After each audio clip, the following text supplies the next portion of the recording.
Gente, muito bem-vindo, muito bem-vindo. A Gisele é a pessoa que mais me ajuda a contar. Hoje é a nossa aula 95 e eu estou muito, muito feliz de receber ela aqui. Bom, ela vai contar um pouco da história dela aqui, para a grande maioria dispensa apresentações. Quem já faz tempo do grupo, né, Gisele? Muito desse grupo aqui que a gente tá, graças a Gisele também, todo o apoio. E hoje ela vai contribuir mais um pouco aí com os conhecimentos. A gente vai fazer essas três aulas. De início, três aulas, viu? Mas eu já estou bem comprometido em insistir. Vocês vão ver que vocês vão querer mais. E a gente pode. Mas vamos lá. Toda caminhada, toda jornada começa em um passo, como se diz, né? Então, Gisele, muito bem-vinda, não preciso nem dizer, né? A casa é sua, você sabe. E que bom que você está aqui. Muito bom dia, bem-vinda. Bom dia, obrigada aí, Sérgio. Eu que agradeço pela oportunidade. É um prazer estar aqui com vocês. E para quem não me conhece, né, meu nome é Gisele, eu tenho 42 anos, eu sou casada, tenho dois adolescentes, aí a Júlia e o Gabriel. E eu tenho um fato curioso, assim, né, da minha vida. Eu era bancária durante 20 anos e resolvi mudar totalmente e ir para psicologia, né? A princípio, eu pensei em ir para o organizacional, porque eu tinha uma experiência na multinacional que eu trabalhava, né? Mas depois me apaixonei pela clínica, me apaixonei por crianças e me especializei em TEA. Então, essa é a minha história, né? Hoje eu sou graduada em psicologia, graduada em administração, tenho pós em gestão empresarial, gestão de pessoas, em TEA, estou fazendo agora com o Sérgio de TCC, estou fazendo uma outra pós em neuropsicologia aplicada ao TEA, em neuropsicologia aplicada à reabilitação, tenho alguns cursos de aba, enfim, eu gosto de estudar, né? Vocês já perceberam que eu, que eu gosto um pouquinho de estudar. E eu acho que nessa nossa profissão que a gente escolheu, né? Os estudos vai ser sempre muito importante, porque tudo muda, as atualizações ocorrem muito rápido, então a gente precisa estar sempre estudando, né? E eu queria falar aqui para vocês, porque assim, ó, hoje nós estamos falando sobre TEA, né? E pode ser que você fale assim, ah, mas não é um público que eu gostaria de trabalhar, né? O TEA, não me interesso. Mas mesmo que você não queira trabalhar com esse público, eu acho muito importante, aqui eu vou dar meu relato pessoal, você ter um nicho. Né? O Sérgio sempre falou isso, inclusive ele tem duas aulas que ele deu. Ó, Sérgio, tô boa ainda, hein? Aula Ah, 73 de carreira e aula 81 de nicho. E que ele fala muito disso, né? Principalmente para quem está se formando ou vai se formar ainda, quando a gente segmenta isso, coloca em um público-alvo, em um nicho, você sai um pouquinho na frente aí no mercado, né? Porque a psicologia ela é muito abrangente. Então, se a gente não se especializa em algo, a gente acaba demorando um pouquinho mais para entrar no mercado de trabalho. Então, acho que é muito importante para quem está fazendo psicologia ainda, tal, começar a pensar, né, o que que eu gosto, qual que é o nicho que eu quero atender, porque isso é muito importante, né? E mesmo que não for o TEA, né, por que que eu vou assistir essa aula hoje? Hoje, muitos adultos, quando chegam à clínica, estão recebendo esse diagnóstico tardio. Então, é importante você saber sobre o assunto para você saber identificar também. Às vezes a pessoa não sabe que ela é TEA e você ali, com um pouquinho de conhecimento, vai conseguir identificar isso. Ou para você atender, ou para você, de repente, passar para um profissional, enfim, né, poder ajudar essa pessoa. Então, eu acho que a aula hoje é importante nesse sentido, né? Mesmo quem não queira ir para essa linha, vai ter um pouquinho de conhecimento para poder atuar aí quando estiver na clínica, né? Pode passar, Fred. muito legal. Então, hoje, o que que nós vamos falar? Nós vamos falar um pouquinho da definição do autismo, vamos entrar depois no diagnóstico, né? O autismo como as causas deles, fatores de risco, tratamento e intervenção, o autismo como moda, né? Hoje está se falando muito nisso, né? O autismo virou moda, a gente vai falar um pouquinho sobre isso. E depois, por fim, eu vou entrar um pouquinho na análise do comportamento, que é a ABA, né? Que hoje é a técnica mais utilizada dentro do autismo. Pois é, ele deu uma Então, desconfigurada. Você quer que eu coloque o PDF? pode ser. É, Eu te porque eu mandei vou. também, né? Você mandou. A Gisele, tudo que ela faz. ela faz muito bem feito. Só que o PDF aqui no Mac ele deu a questão de fonte, mas eu acho que talvez seja melhor. Ver o que que você achou, Tá ótimo. né? Passar. Pode passar mais um? Isso. Obrigada. Então, a origem do autismo começou lá por 1910. Olha para vocês verem, né? Hoje a gente começou a ouvir falar, mas começou, os primeiros estudos ocorreram em 1910, né? Mas só que só mais ou menos na década de 40 que o Asperger e o Kenner fundaram, criaram esse termo, começaram a olhar para esse aspecto, né? Em 1952, o DSM-1, o autismo era classificado como um subgrupo da esquizofrenia. Né? E aí depois, em 78, o autismo ficou instituído como um distúrbio do desenvolvimento cognitivo e foi criado esse conceito de síndrome de Asperger. O síndrome de Asperger, hoje ele é definido como nível 1, né? Mas antigamente a gente chamava de síndrome de Asperger, que é um sintomas mais leve do autismo. Depois, em 90, no DSM-4, alinharam os critérios diagnósticos, facilitando assim, né? E em 2013, no DSM-5, houve uma unificação desses transtornos em um único espectro do autismo, né? Que é o mais recente que a gente tem. E no CID-11, em 2018, unificou os subgrupos, né, relacionados ao TEA. Então, essa foi a evolução. Então, a gente pode perceber que é um pouco antigo o termo, mas ele vem em constante evolução, em constante desenvolvimento. As principais conquistas aí, se a gente for falar de histórico do TEA, em 2007 foi instituído o dia 2 de abril, né, para a conscientização do TEA. Então, existe um dia hoje para se falar sobre o TEA, que é o dia 2 de abril. A Lei Berenice Piana, em 2012, instituiu o autismo como deficiência, né? Então entrou aí para o hall de deficiências. E em 2015, a lei brasileira incluiu, né, essa pessoa com deficiência. Então, hoje, o TEA é visto como uma deficiência. Isso é muito importante para a questão de políticas públicas, né? Então, a partir do momento que o TEA ficou reconhecido como a questão de deficiência, fica muito melhor para quem possui o TEA, porque tem muito mais benefícios, né? Todos os benefícios que um deficiente tem, o TEA também tem. Pode passar, certo? Então, afinal, o que é o transtorno do espectro autista? Né? Então, no DSM-5, o transtorno está descrito como déficits persistentes de comunicação e interação social, além de padrões restritos e repetitivos de comportamento. Né? Esses sintomas eles vão aparecer desde a infância, mas às vezes vai ser um pouquinho difícil de diagnosticar. A gente vai entrar um pouquinho na questão dos níveis, mas vocês vão ver a gente tem 3 níveis, né? Então, ele afeta a vida total da pessoa. Não é assim, começou a fazer a terapia, melhorou, a gente vai ter alta. Não, o indivíduo autista, ele vai ter acompanhamento psicológico toda a vida dele, né? Porque cada fase vai exigir alguma coisa dele diferente, então ele vai precisar desse apoio. Então, quais são as principais características aí do TEA, né? A gente vai ver muito questões de comunicação, de fala, de padrões restritos, repetitivos, interesses específicos, né? Pode passar, Sérgio. E a gente vai entrar daqui a pouquinho na maioria dos sintomas, tá? Então, aqui eu queria falar agora para vocês um pouquinho dos níveis. Então, hoje o TEA é classificado em 3 níveis, né? A gente não fala níveis de gravidade, a gente fala níveis de suporte, tá?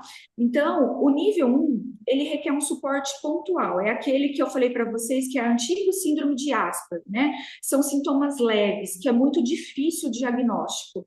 Normalmente, esse indivíduo passa desapercebido. Sabe quando a gente fala aquele indivíduo assim, ele é antissocial, ele é meio quietão. Então, vai ser mais essas características que a gente vai ver, porque o funcionamento cognitivo dele é preservado. Então, ele vai ter algumas dificuldades de interação social, de isolamento, que também a gente vai falar um pouquinho depois. Então, ele vai, aqui no nível 1, ele precisa de um suporte, muitas vezes, só psicológico, né? Que é para ele ajudar ele com essas questões de relacionamento pessoal. Comunicação tal, normalmente ele não vai ter tanta dificuldade. O nível 2 ele requer um suporte mais substancial. Então, o nível 2 é aquele que você já vai verificar. Sabe quando as pessoas falam, ah, ele é diferente? Ah, usa uma palavra até pejorativa que eu vejo, ah, ele é esquisito, né? Muitas vezes você vai falar, ah, ele é esquisito. Então, assim, o nível 2 ele vai ter uma dificuldade mais profunda, né? De comunicação, de interação, de olhar no olho. Muitas vezes ele vai ter movimentos repetitivos, que a gente chama de flare.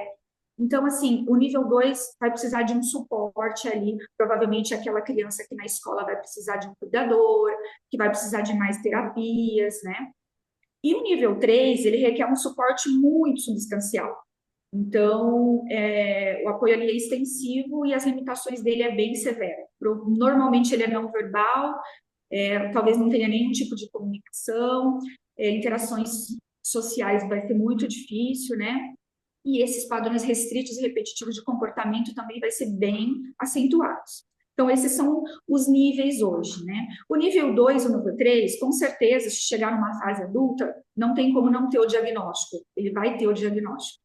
O nível 1 só que vocês podem receber aí no consultório, que de repente vai chegar com outro tipo de demanda, sem de repente saber que até, ou em muitos casos que eu vejo chegar na clínica, quando descobre que o filho é autista, e aí ele vai investigar e acaba descobrindo que ele também é, porque a gente vai ver aqui um pouquinho que o autismo é genético, né? Então, muitas vezes esse pai e essa mãe descobrem que é autista com o diagnóstico do filho aí, que de repente é um nível 2, um nível 3. Gente, tá tudo ok? Se vocês quiserem me interromper, viu, Sérgio, quiser fazer alguma pergunta, tenha Não, tá vontade. muito. É legal essa questão do nível de suporte. Eu lembro de você comentando com a gente nos grupos e tudo, que o nível um às vezes ele passa despercebido mesmo, né? E recentemente eu vi uma apresentação de um trabalho e a pessoa estava falando nível e nível de gravidade. E é muito É, curioso, assim, foi legal de você trazer a gente a nível de suporte, não existe nível de gravidade ou de intensidade do TEA, né? Achei bem legal porque isso. isso não é uma doença, né? A gente vai falar isso também um pouquinho. Então, o TEA não é uma doença, né? É uma forma de funcionamento diferente. Então, por isso que a gente não fala gravidade, porque não é doença, né?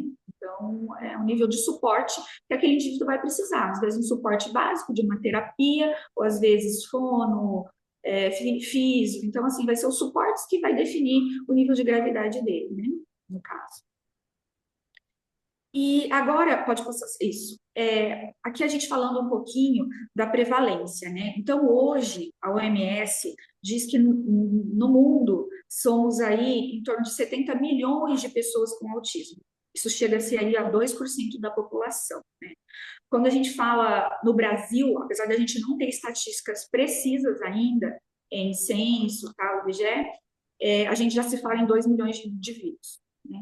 E isso, um estudo feito no CDC, que é um órgão de pesquisa aí dos Estados Unidos, ele fala que a prevalência é de 1 a cada 36 crianças nascidas, uma seria TEA hoje. Então, é um número bem expressivo, né? Há um tempo atrás isso era muito menor.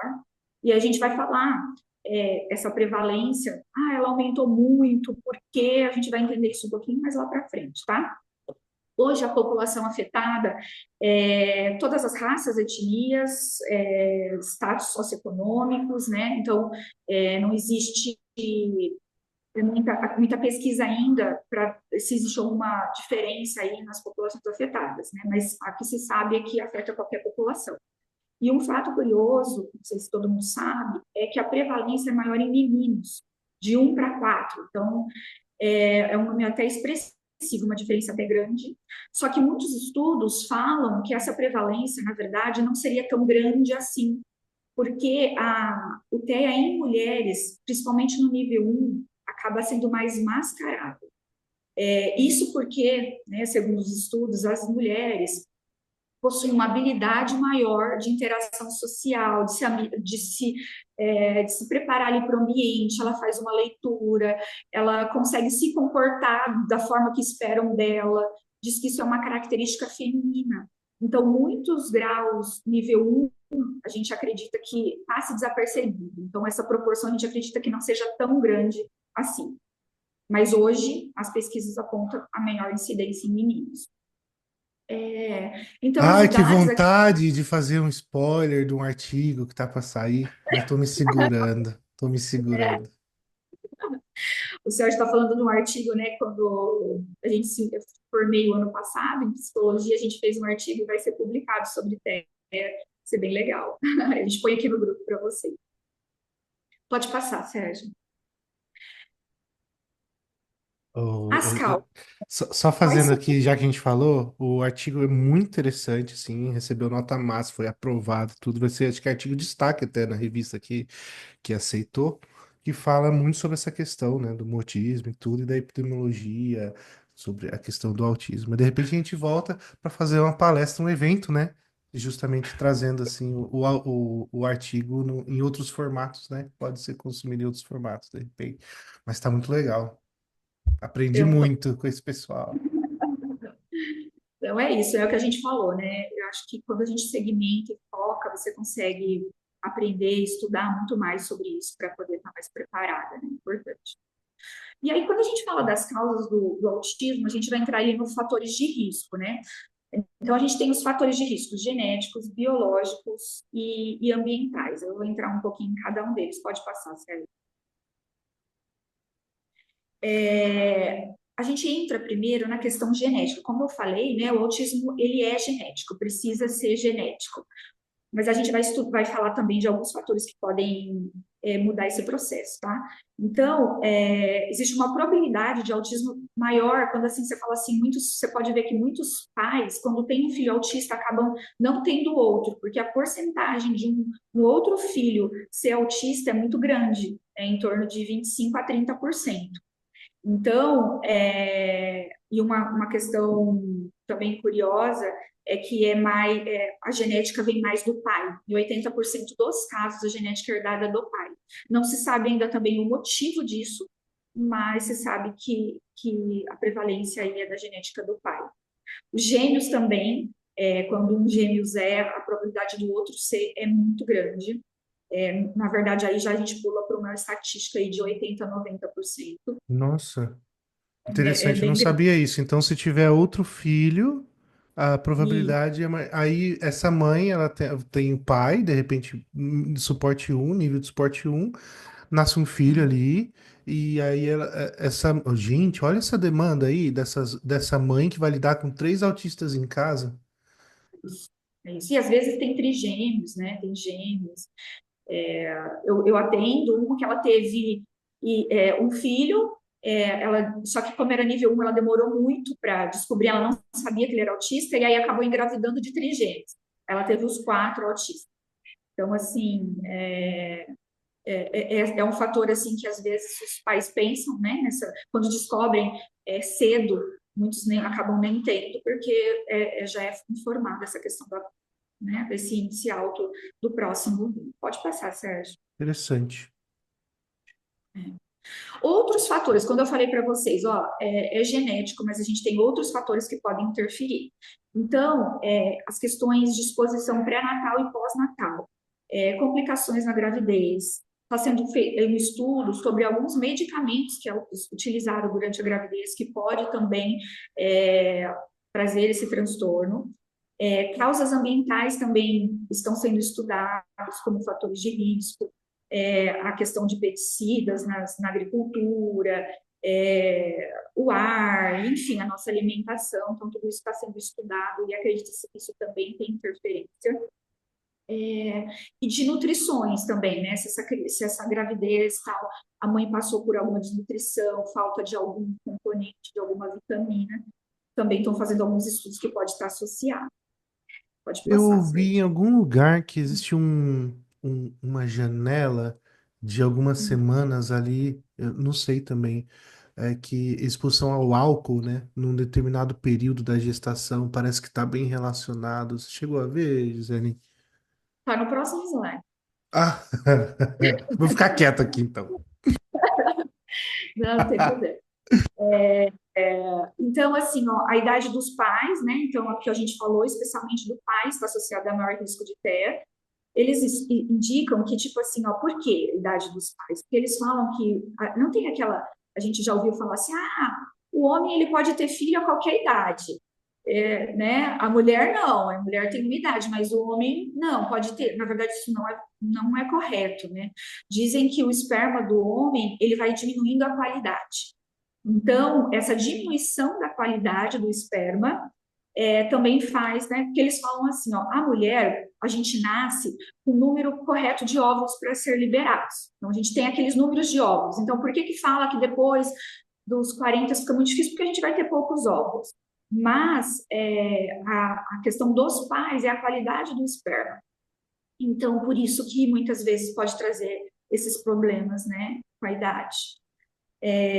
Aí a sobrevivência de bebês prematuros. Então, não sei se vocês perceberam, mas antigamente não sobrevivia tanto bebês prematuros, né? Hoje sobrevive mais. Só que sobrevive, só que a maioria ali vai ter algum atraso, vai ter alguma dificuldade, e a grande maioria de bebês prematuros hoje estão com essa questão em torno de 70% de probabilidade de TTEA. Então, isso já é um fato também que já foi comprovado. Ó, que Pode passar, interessante, certo? também não sabia. É, Gente, quanta coisa, né? é muita coisa. Então, aí a gente tem essas interações complexas, né? De, de genética. Então, entre fatores genéticos e ambientais é onde que a gente os principais estudos hoje, né? E uma descoberta recente que aí eu queria falar, que é a questão do alcoolismo e das drogas, né, Sérgio? Que antes não estava associado e hoje está. Então, sempre, na verdade, nunca foi indicado, né, a questão do uso de bebida ou drogas, mas antes não tinha nenhum estudo e hoje está tendo. E outra também é da microbioma intestinal. Então, assim, hoje tem muitos estudos que falam que quando a gente trata essa microbiótica intestinal, o indivíduo autista melhora, né, comportamentos. É como eu falei, não existe cura, mas está ligado. Então, é uma descoberta recente que foi publicada, que quando a questão da alimentação, tal, isso vai fazer muita diferença também no tratamento aí do TEA. Gente, eu Passar. preciso fazer esse gancho porque eu tenho visto muito sobre isso nos estudos que eu tenho feito. Eu nunca ouvi falar sobre intestino na faculdade de psicologia. E é alguma coisa que a gente, né? Mas assim, a ideia de que o intestino é o segundo cérebro, ela hoje é totalmente aceita cientificamente falando, e nós psicólogos entendendo, né, como estudantes da mente, somos completos ignorantes sobre microbiota, sobre fisiologia da própria digestão, o que que é toda essa questão ambiental que é muito relevante, né? Que todo mundo que a gente, inclusive nós, e é um gap aí de estudo realmente, tá? É Não só interessantíssimo. estudos falam de né, de várias comorbidades aí que estão sendo investigadas, que vão se mudando aí a questão, né? É, já tem relato. TDAH, então, nem se fala. Assim, quanta essa epidemia, quanta sintomatologia do TDAH, assim, está muito relacionada. Enfim, fica aí para estudos futuros. Eu precisava fazer esse adendo aqui. Pode passar, Sérgio. E aí a gente vai entrar na questão dos diagnósticos, né? Então, eu separei aqui os sinais e sintomas em crianças e depois em adulto, né? Que, como eu falei, muita gente aqui não vai atender criança, então, um adulto chegou, o que que eu faço, né? Mas vamos começar aqui pelas crianças, pode passar, certo? Então, quais são os principais sintomas, né? Então, o que a gente pode perceber é essa dificuldade do contato visual, né? Então, eles evitam ou eles têm dificuldade de olhar quando a gente está ali interagindo, quando tem uma conversa. Esse é um sinal muito fácil de ser detectado. O outro seria pouco interesse em relações, né? Interações sociais. Então, é aquela criança que prefere brincar sozinha, a gente vê muito, a gente chama na clínica assim, brinca desfuncional. Então, assim, a criança ela tá brincando, mas ela não tá brincando com aquele brinquedo interagindo. Ela tá ou empilhando ele, ou sabe, sem sentido, ou rodando ele sem parar. Então, a gente fala assim, é um brincar desfuncional. Você não vê uma brincadeira como as outras crianças. Também podemos falar da falta de resposta, chamar pelo nome. Então, você vai ver muitas vezes que você vai chamar essa criança pelo nome e ela não vai olhar, ela não vai responder. Então, também é um sintoma fácil de identificar. Pode passar, Sérgio. Outro fator também é o atraso no desenvolvimento da fala. Então, grande maioria tem um atraso. Então, elas podem começar a falar mais tarde. E aqui uma coisa, um gancho que eu queria fazer é assim, ó, quando a gente fala de TEA e a gente fala nessas questões de dificuldades, principalmente de comunicação, que eu já vi bastante casos, assim, ó, o TEA, por que que a gente vê às vezes essas crianças com muita dificuldade na fala, com muita dificuldade de tato, de manter esse raciocínio? Todos nós temos as podas neurais. Quando a gente é criança, a gente tem alguns marcos que é realizado as podas neurais. O que se sabe na criança autista é que essas podas não ocorrem ou elas ocorrem de maneira errônea. Então, é muito comum a gente ver crianças que começou a falar e de repente para de falar. Ou seja, neurônios que não eram para ser descartados foram. E aí essa criança ela volta ali do zero para a gente trabalhar de novo. Ou essas crianças que têm essa hipersensibilidade a toque, a som, muito agitadas, o que acontece? Os neurônios que eram para ser descartados não foram, e aí fica com aquele excesso de neurônios no cérebro. Então, traz essa questão de hipersensibilidade a som, a toque. Então, queria explicar isso porque às vezes a pessoa, mas por que que isso acontece, né? E muitos também, você vai ver que eles têm hiperfoco, eles normalmente o QI deles são elevados, né? E por que isso? Por conta desse excesso de neurônios que ficou ali. Então, isso é bom? Isso, na verdade, atrapalha muito eles, né? Porque não adianta você ter esse nível de inteligência, esse excesso de neurônios, porque você se desorganiza, né? O ser humano ele não consegue organizar isso para trazer aquilo em seu benefício. Então, na verdade, traz mais prejuízo do que ajuda. Porque assim, nossa, ele decora todas as bandeiras nacionais, internacionais, tudo. E ele vai usar isso para quê? Para nada, né? Então, aonde que isso ajuda ele? Em nada. Na verdade, isso atrapalha. Então, mas a grande maioria tem essa questão de hiperfoco e eles ficam muito bons, eles decoram tudo sobre aquele assunto, eles querem só falar sobre aquele assunto. Então, isso mais atrapalha a vida dele, né? Então, tem o atraso do desenvolvimento da fala, tem a linguagem repetitiva, então a gente chama de ecolalia, né? Mas vocês, então a gente fala assim para ele: vai pegar o brinquedo, ele repete, vai pegar o brinquedo. Então, você vai ver que eles têm essa questão de ficar repetindo a sua fala. E a dificuldade de iniciar e manter conversas, né? Então, normalmente você pergunta, mesmo os verbais, você vai perguntar e ele vai responder. Eles têm dificuldade de manter uma conversa, um assunto específico, né? Então, é muito difícil isso para eles. Ô Pode Gisele, passar. aqui o meu vício de ouvindo a sua fala, eu fico pensando assim em diagnóstico, aí eu já vou lá no raciocínio clínico, pensando assim, É. quando eu olho os sintomas, eu já fico imaginando assim, poxa, então é isso que eu preciso desenvolver. Tá errado pensar assim?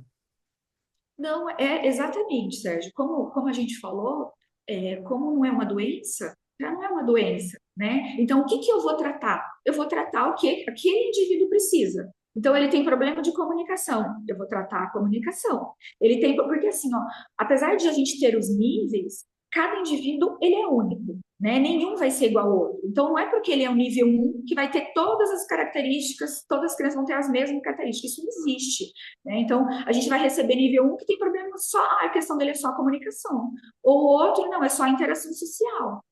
Ou o outro, não, é só movimentos repetitivos. Então, assim, ou vai ter tudo, né? Os estudos mostram que é muito difícil o indivíduo que tem apenas uma comorbidade. Normalmente tem mais associadas, né? Mas a gente vai tratar, a gente vai falar depois do tratamento, você vai ver que ele é individualizado sempre. Uhum. E continuando, a questão de movimentos corporais repetitivos, né, que a gente chama de FLEP, né? Então, vocês, eu acho que já viram, né, crianças que ficam se movimentando as mãos, ficam balançando. Então, cada um vai ter um movimento, né? Esses movimentos, na verdade, a gente chama de regulação. Então, eles precisam fazer esse movimento para ficar regulado. Então, eles estão, imagine, né, eles têm, é um autista que tem dificuldade de som, de textura, e aí ele está num ambiente totalmente estimulante. E aí, para ele se regular e não ter uma crise, normalmente eles fazem esse movimento de flap. E aí, na clínica, quando a gente recebe essa criança, a nossa conduta é não tirar esses movimentos, porque esses movimentos eles precisam para se regular. A gente tenta, de repente, se for tem uns movimentos que é bem complexos, né? Os pais trazem, mas ele faz isso, eu fico com vergonha, porque tem isso, né? E tem o movimento do sapinho, que parece um estímulo, assim, uma relação sexual, não sei se vocês já viram, que o movimento do sapinho, assim. Então, a gente tenta trocar. Né? O que a gente faz, a gente não pode tirar o movimento, mas a gente tenta trocar por alguma outra forma de regulação para que isso cause menos prejuízo socialmente falando para aquela criança. Né? Eles têm muita adesão rígida de rotinas. Então, assim, ó, se você mudar uma vírgula, o caminho, às vezes, da escola, se você mudar, então, aquele pai leva sempre para o mesmo caminho, ele mudou, essa criança já desregulou. Então, eles têm muito essa questão da rotina, precisa estar com a rotina bem estabelecida, eles não gostam, aconteceu alguma coisa, a gente mudou, não, o dia precisa estar exatamente programado para que ocorra, né, com que eles sejam informados do que vai acontecer, porque qualquer mudança ali da rotina pode desregular ele, né? E quando eles desregulam, eles têm crises, né? Acho que vocês já se depararam com isso em algum momento, no restaurante, alguma coisa, né? De gritar, de se jogar no chão, né? Que são comportamentos aí que ocorrem por conta dessa desregulação. Então, a rotina é muito importante para o indivíduo que tem o TEA. E os interesses restritos intensos em objetos específicos. Então, muitas crianças, todas elas chegam lá com algum objeto. Ou é uma bola, ou é um bonequinho, que ele tem um apego grande por aquele objeto e ele quer ficar brincando só com aquele objeto. Chegam lá, tipo, tem uma criança lá que é o Sonic. Ele ama o Sonic, então ele chega lá com o Sonic, ele só quer jogar o joguinho do Sonic, ele só quer falar sobre o Sonic. Então, esse interesse restrito e repetitivo é muito comum. E eles mudam, tá? A grande maioria vai mudando. Eles ficam um bom tempo, mas eles vão mudando esses padrões, esses interesses. Dos meninos é dinossauro. Muito comum. Também, Muito comum. claro, verdade. Aí a gente vai falar um pouquinho agora da sensibilidade sensorial, né? Então, essas reações a som e a luz, né, que é muito característica, né? Então, a gente volta aqui a falar da questão lá do excesso de neurônios, né? Então, assim, eles percebem o ambiente muito mais. Então, se a gente está enxergando uma luz, ele está enxergando 1000 vezes aquela luz. Então, por isso, dessa sensibilidade. Respostas a texturas e cheiros. Então, quando o cheiro é muito acentuado, muito específico, eles também evitam. Então, a grande maioria deles tem essa questão de seletividade alimentar, muito por questão de textura, de cheiro, né? Então, porque para eles é muito acentuado. Então, cada um vai ter uma questão diferente, né? Uns vai ser uma comida, outros vai ser a fruta, outros vai ser... Cada um, eu falo, cada um, indivíduo é único, né? Então, cada um vai ter a sua questão. De se vestir também é muito comum. Eles não gostam, sabe, a roupa, às vezes, etiqueta, qualquer coisinha que pegar na pele deles, porque como eles têm essa sensibilidade muito acentuada, qualquer coisinha ali de roupa, então é uma questão também que acaba chegando muito lá na clínica. Deve estar Agora às vezes você é pode. umedecido. Isso. Agora a gente vai falar um pouquinho dos sintomas em adultos, né? Então, assim, essa criança não foi diagnosticada quando criança, provavelmente é o nível 1, e chegou aí na fase adulta e chegou lá na sua clínica. Como que sinais que ele apresenta que eu posso fazer, ter esse diagnóstico, né? Pode passar.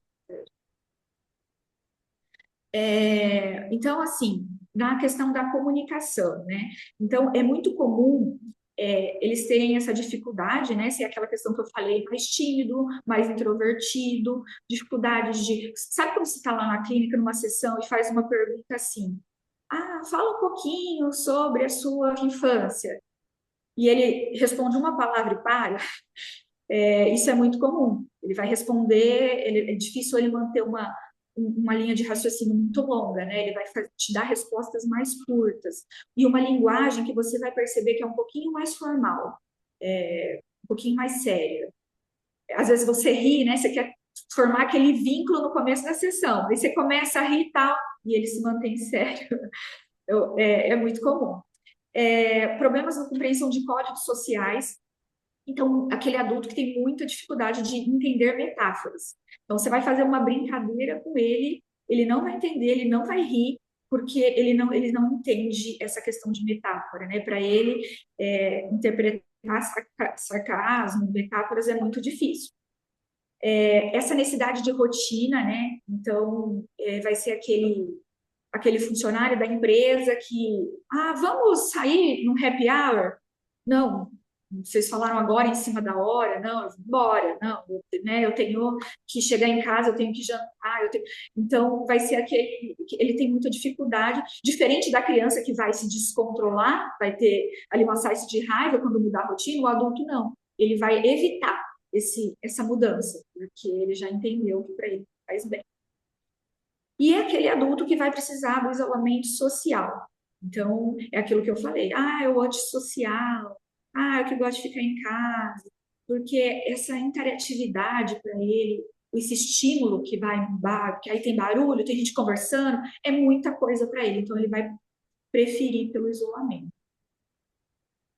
Pode passar, Sérgio. Sei que não é sobre diagnóstico, mas é que eu tô com um caso, por exemplo, que conversando muito com a psiquiatra, que no adulto, às vezes, por exemplo, tem um transtorno de personalidade que a pessoa fica lá afastado, né? E, então, o diagnóstico eu sei que já passou, mas em adulto também às vezes é meio complicadinho. Sim, muito mais. E hoje também, Sérgio, os estudos já se falam, não sei se você já ouviu falar, de traços autistas. Então, assim, às vezes, o adulto, ele vai chegar lá, ele não vai, se ele fizer uma avaliação psicológica, ele não vai cumprir todos os critérios para ser diagnosticado como TEA, mas ele vai ter traços autistas, a gente fala hoje de traços autistas. Então, mas o tratamento não vai mudar. Como eu falei, né, a gente vai entrar aqui em tratamento, mas assim, a gente precisa tratar o que o indivíduo precisa. Então, ele Uhum. tem problema de interação social, vamos trabalhar a interação social. Né? Uhum. Aí, Eu outro suspeitava comportamento. de autismo e a psiquiatra tá vendo transtorno de personalidade esquizoide. A gente tá nessa, assim. Ainda, né? Provavelmente por isso, porque não fecha o diagnóstico, mas ele tem traços ali do autismo. Então, é por isso que fica nesse limbo aí. Atividades repetitivas, né? Então, no trabalho, por exemplo, vai ser aquele profissional que ele tem aquela rotina, sabe, aquele extremamente organizadinho, com a agenda normalmente escrita do que vai acontecer, aquela pessoa muito organizada. Quando esse adulto for conversar com você, ele normalmente tem um foco intenso em interesses específicos, né? Então, ele vai falar se ele gosta de carro. A hora que ele vai interagir com você, ele vai falar sobre carro, ele vai te contar toda a história de carro. Sabe que vai ser cansativo? Se você não, eu não queria falar sobre carro, mas a pessoa, ela não, ela tem essa dificuldade de ver a questão de expressão facial do outro, se o outro está gostando ou não, ele não consegue fazer essa leitura. Então ele vai ficar falando horas ali, porque para ele está maravilhoso, é o interesse dele, mas você vai identificar isso. Resistência à mudança. Então, vai ser um adulto que vai ter muita dificuldade de mudar isso aí no profissional, pessoal. Então, qualquer coisa inesperada, a empresa mudou a forma como ela vai fazer determinado processo. Nossa, aquilo para ele vai ser muito difícil. E ele também pode ter comportamentos sensoriais, não tão grande como a criança, né? Mas assim, vai ter a questão. Você vai ver que aquela pessoa, eu não gosto de luz branca, prefiro uma luz, né, mais acolhedora. Então ele vai buscar por essas Barulho experiências. muito, né, Gi? Isso, vai ser aquela, eu não quero ir no bar porque lá é muito barulho, eu não gosto. A pessoa mastigando do meu lado me irrita já, né? Coisas que pra gente passa desapercebido, para ele só o fato de alguém mastigar o chiclete do lado dele, aquilo já vai irritá-lo, né? A gente chama de misofonia isso, né? Você falou de foco em interesse específico e antes tinha uma máxima, acho que os estudos nem estavam muito, né? Que o autista é. Aliás, queria ver com você o termo, se tá certo falar autista. Parece que não, não sei, não lembro. Você é o Uhum. indivíduo com TEA, então me ajuda nisso. Mas antes tinha aquela máxima que aí o indivíduo, o autista, que se falava, né? O autista, ele é a pessoa que não consegue ler expressões. Uhum. Hoje está muito mais que isso, né? Pelo que a gente está vendo. Eles não falam autista porque, na verdade, eles gostam de falar que é o espectro, né? Porque senão, se você é autista, parece que é uma doença. Ele é autista, ele tem, né? Não, como é um funcionamento diferente, eles gostam de falar, né? É um indivíduo que possui o espectro autista. Eu já Então, vi o que está no espectro, ou está errado também. bem, pode ser também. É, Desde que você coloca a questão do espectro, né? Ele está, ele tem o espectro, ok. Você não pode só falar assim, ele é autista. Ele é autista, e, não é uma doença. e o indivíduo com TEA, tá correto? Questão da terminologia? Eles, não, eles falam que o indivíduo com TEA, o TEA também remete a transtorno, né? Então, não é muito sugerido. Tá, É melhor legal. possuir um espectro ou né, tem um espectro autista. Essa questão de terminologia pega pra gente. Às vezes vai falar em público, vai falar com as pessoas, né? É muito como que eu vejo, assim, que às vezes eu falo, meu Deus, que as pessoas falam assim, sujeito, ele é esquisito, ele, né, tem umas coisas bem fortes, assim, né, que a gente tem que buscar evitar, falar assim, ele é diferente, tudo isso, né, que a Normal. gente, Não, ele é normal. tipo assim, uma pessoa normal e tem um autista. É, Então, assim, né, é o que a gente falou, não é uma doença, uma maneira de enxergar o mundo diferente, uma maneira de se comportar diferente. Pode passar aí, Sérgio. Aí, os desafios, assim, cognitivos e emocionais, né? Então, além do desafio de planejar, organizar e executar a tarefa que o adulto vai ter, é muito comum esse paciente chegar na clínica com transtorno de ansiedade e depressão. Então, porque ele vai se sentir diferente, né? Por conta da sociedade, enfim, ele vai sentir, às vezes, uma exclusão, que é muito comum. Então, assim, imagine você conversar com uma pessoa que só fala de carro. Você vai querer ser amiga dessa pessoa? É difícil se você não tem conhecimento né, de como funciona, de como interagir com ele. Então, assim, é muito, muito comum ele sentir esse isolamento. E aí, então, muitos vão chegar ali com essa depressão, com essa ansiedade, porque por causa do isolamento que ele mesmo vai se colocar.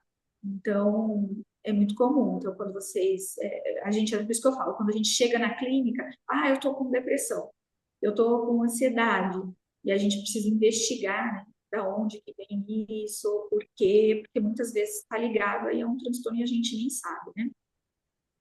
Pode passar. sofrimento, né? Aqui eu coloquei o processo de avaliação em crianças, né? Eu até coloquei ali, era em adultos. Por que que eu não coloquei o processo de avaliação em adultos? Porque o processo de avaliação em adultos vai ser assim, ó. Esse adulto vai chegar com alguma queixa, né, ou depressão, ou dificuldade de se relacionar. Então, a avaliação normalmente ali vai ser do profissional, né? Então, ele vai ter que entender um pouquinho, né? Por isso que a gente falei da importância de, mesmo que se você não for trabalhar, você entender um pouquinho do autismo, né? Então, e aí a gente vai trabalhar no adulto o que ele apresentar, né? Se é relacionamento pessoal, se é comunicação, se é isolamento, Então, a gente vai trabalhar exatamente. Sabe o que eu tenho a impressão? Que antigamente o TDAH, né, acreditava-se que o TDAH ele era um transtorno da infância, porque da infância e adolescência, porque chegava na vida adulta, o indivíduo se regulava, tinha menos a questão impulsiva, né, o pré-frontal estava Hum, mais envolvido e tudo. E eu tenho a hum, impressão que no TEA, de repente, acho que essa dificuldade da questão do adulto, de repente, está aí, tanto pelo nível de suporte, que de repente é uma coisa mais ali nível um, mas também pelo Se próprio for indivíduo. nível 1, esse adulto já tinha sido diagnosticado, porque o nível 2 e 3 é muito evidente. Então, por isso que eu É, digo, o né? adulto tem nível 1. Vai ser sempre nível 1, porque senão ele já tinha sido diagnosticado. É verdade. Aí a gente entra aqui, então, nos processos de avaliação em crianças, né? Então, a avaliação, ela sempre vai ser multidisciplinar. Então, aí vai incluir psicólogo, neuropediatra, psiquiatra, fono, fisioterapeuta, terapeuta ocupacional. Então, inclui sempre uma avaliação multidisciplinar. Hoje, eu vejo muitos diagnósticos sendo dados incorretamente, muitos processos ocorrendo incorreto, né? Porque qual que seria... E a gente não tem em Marília, eu espero montar o meu um dia, tá? Mas não tem em Marília um centro, assim, de autismo que a criança vá, que seja feita ali a avaliação psicológica, né? Porque a avaliação psicológica, eu acho que a gente vai falar, a gente vai falar no próximo slide. Mas, assim, precisa passar por um processo, né? Então, existe o processo de observação, existem os testes. Então, assim, o ideal porque assim, hoje eu vejo às vezes o psiquiatra, o neuropsiquiatra atestando e fica 1 hora com a criança e já atesta, né? Sendo que não foi aplicado nenhum teste, não foi feito a questão da observação, uma anamnese muitas vezes feita com a mãe para entender, né, o nascimento dessa criança, tudo, né? Tudo que envolve. Então, a gente precisa tomar muito cuidado. Por isso que eu fui fazer a questão da pós em neuropsicologia aplicada ao TEA, porque, assim, para eu hoje fazer uma avaliação psicológica, por mais que eu possa, como psicóloga, eu ainda não me sinto preparada. Na hora que eu terminar essa pós, o curso, aí sim, porque é complexo. E o diagnóstico errado pode dificultar muito a vida desse indivíduo, né? Então, a gente precisa ser bem responsável, tomar muito cuidado com isso. Na terceira avaliação neuropsicológica que você pegar na mão aí, você vai se sentir preparado. Você vai ver as coisas que o pessoal faz por aí. Eu já vi avaliação em 3 sessões, já vi. Ih, tem de tudo. E isso atrapalha muito, né, Sérgio? Porque hoje, Muito. e a gente vai falar sobre esse módulo do autismo como modismo, vai trazer muito isso, né?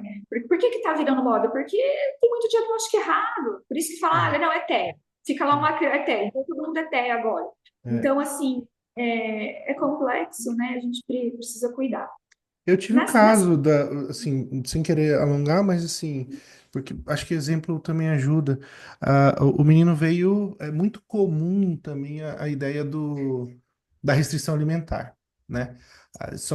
O menino só comia coisa branca, só comia coisa branca, só comia coisa, arroz, batata, tal. E assim, eu fui testar, fiz avaliação neuropsicológica na época que eu atendia criança e tal. E eu não via nada, assim, de verdade. O menino, assim, ele não tinha tanta habilidade social, mas não era nada, assim, disfuncional. E essa questão, e os pais, coincidentemente, são, né, donos de restaurante. Então, como que o dono de restaurante só come arroz? E assim, o psiquiatra já tinha dado como TEA, a TO também, a fono já estava tratando isso, e eu, olha, gente, eu não vejo, eu não vejo, eu não vejo, eu não vejo. O que eu vejo é transtorno alimentar, aquele transtorno, o TARI, né? Transtorno restritivo evitativo. É o que eu vejo, mas tudo bem, tal, sei lá. Encontrei com o menino esses dias, tá fazendo tá super, entendeu? E agora era exclusivamente TARI. Porque tá muito mais. A gente vai estudando autismo, a gente começa a ver autismo em todo canto. Não é? E assim. E aí tem centros especializados. O plano paga mais. Tem coisa assim que a Exato. Gisele não vai falar, porque, mas eu sabe que aqui eu falo mesmo. O plano paga mais. Tem um monte de gente. Bom, a hora que falar diabo, a gente vai falar um pouco disso. Então, tem esse fenômeno aí acontecendo. E a gente precisa estar ciente que, tipo, pode aparecer agora a gente falou, algum traço, né? Tipo, mas ele pode ser só o TARI, né? Ele, né, pode ter só, de repente, um problema de processamento sensorial, e não necessariamente é autista, né? Só que se Então, aquele diagnóstico não é autismo, o plano paga, sei lá, 90. Se aquela criança não tem autismo, não tá no espectro, desculpa, eu tô corrigindo o termo, que eu sou das antigas. Se aquela criança não tá, já é metade do valor.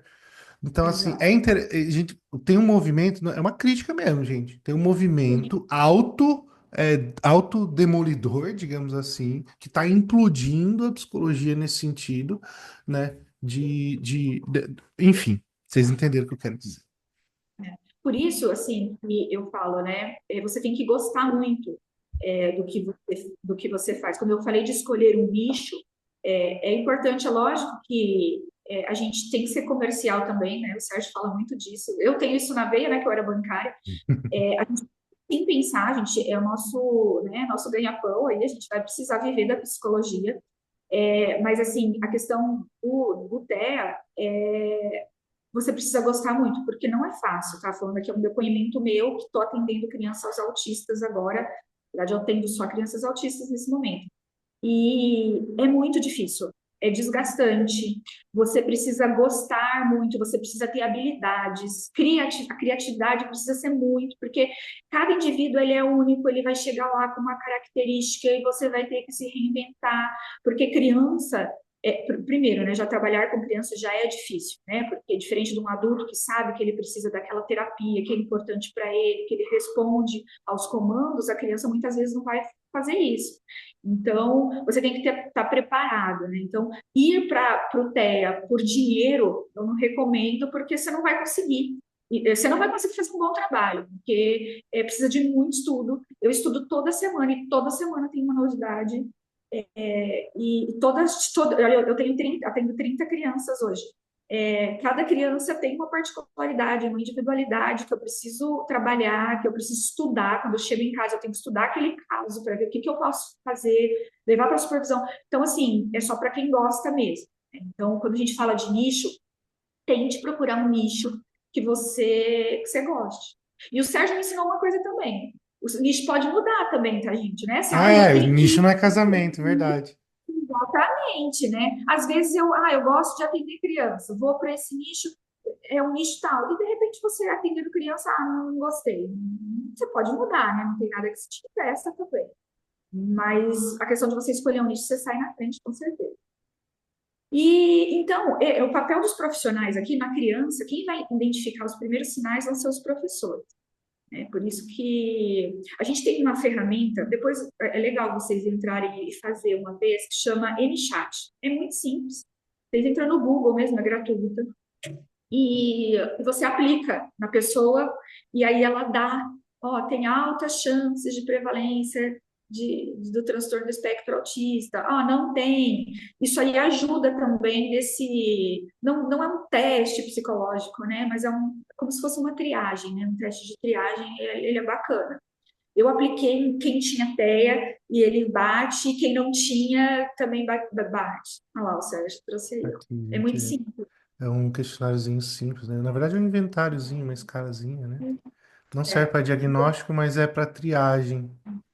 Isso. E aí ele dá, no final, quando você preenche, ele te dá a resposta, ó, favor procurar um especialista, porque tem grandes chances, né? Então, é bem bacana esse MChat. E a importância do. Então, quem estava falando, né? Quem vai normalmente entender esses primeiros sinais vai ser os professores e o pediatra, né? Vai partir daí, possivelmente, o encaminhamento. E o diagnóstico precoce é muito importante, porque todas as crianças a gente tem as janelas de aprendizagem, né? Então, a gente aproveitar essas janelas vai ser muito importante. E quanto mais cedo a gente começar essa intervenção e aproveitar essas janelas, mais, mais qualidade aí no processo a gente vai ter, também possibilidade dessa criança sofrer menos, passar pelas fases melhor. E o E diagnóstico a, mesmo é 6 anos, né? Transtorno de neurodesenvolvimento, né? na verdade, eles falam em 7, né? 7, 7 anos. 7. tá? E Os uma coisa traços já que, aparecem bem antes, né? por isso que é importante, assim, os traços apareceu, vamos começar a investigar. Se não for, ótimo, a gente interviu naquilo. Por isso que eu falei, né? Quando a gente olha o ser humano como um indivíduo, fica mais fácil, porque você vai tratar aquilo que ele precisa, e não uma técnica específica. Eu vejo os pais chegando lá e falando assim: ah, eu quero aba. Você faz aba, mas às vezes não é o aba. Hoje tem outros métodos, eu vou falar um pouquinho aqui do DEM, da própria TCC, no nível 1 a gente consegue aplicar. Então, assim, vamos tratar o indivíduo, né? E uma coisa que eu até deixei passar, que é importante você falar, para a gente finalizar, né, Sérgio? E a gente, porque já é 9h15, né? Eu tô tranquila, Claro. mas eu falo. pessoal. Nice. Vai ter Esse outras oportunidades. Isso. Esses níveis, eles podem ser transitórios, viu, pessoal? Então, assim, Hum. hoje, ele é nível um. Ele pode passar por nível 2. Pode. Por exemplo, a criança era nível um, aí ela passou pela fase da adolescência, que é uma fase bem difícil. Ela pode não ter habilidades para lidar com aquele, né, com aquela fase, com aqueles comportamentos que vão exigir dela, e ele pode ir para o nível 2. Ou ele está no nível 2 e ir para o nível um. Então, recebeu muita terapia, muito acompanhamento, ele pode ir para o nível um. Então, esses níveis, eles são totalmente transitórios. Gi, sem palavras, vamos para a segunda aula. Já estou ansioso, até mais você comentou aqui. Parabéns, estou amando, estou animada para a segunda aula. Você Sem vai começar a palavras, falar de tratamento e intervenção aí. eu adoro aprender com você, então, assim, gratidão, De você sabe disso. E a gente se vê, né, gente, na próxima aula. Obrigada.